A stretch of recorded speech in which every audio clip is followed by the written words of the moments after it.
नुकतीच एक घटना आमच्या माहितीस आली.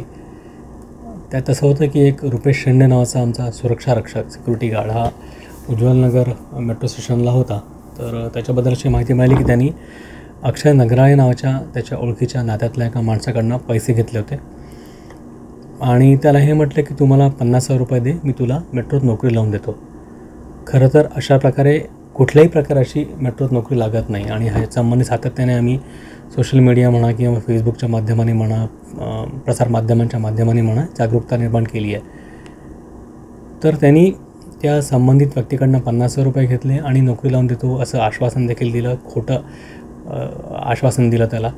हे प्रकरण जेव्हा उघडकीस आलं, आमच्यापर्यंत त्याची सगळ्याची माहिती आली, ह्याची गंभीर दखल आम्ही घेतली, पूर्ण प्रकरणाची चौकशी केली.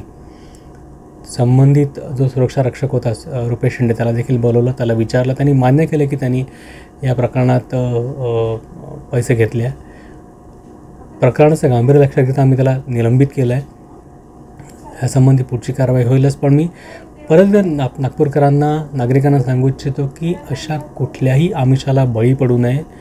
मेट्रोमध्ये पैसे लावून नोकरी देतो असे प्रकार ह्याच्या आधी देखील झाले आहे. संबंधाने पोलीस विभागात तक्रार देखील झाल्या आहे, यासंबंधी गुन्हा देखील झाला आहे. त्यामुळे अशा अफवांना बळी पडू नये.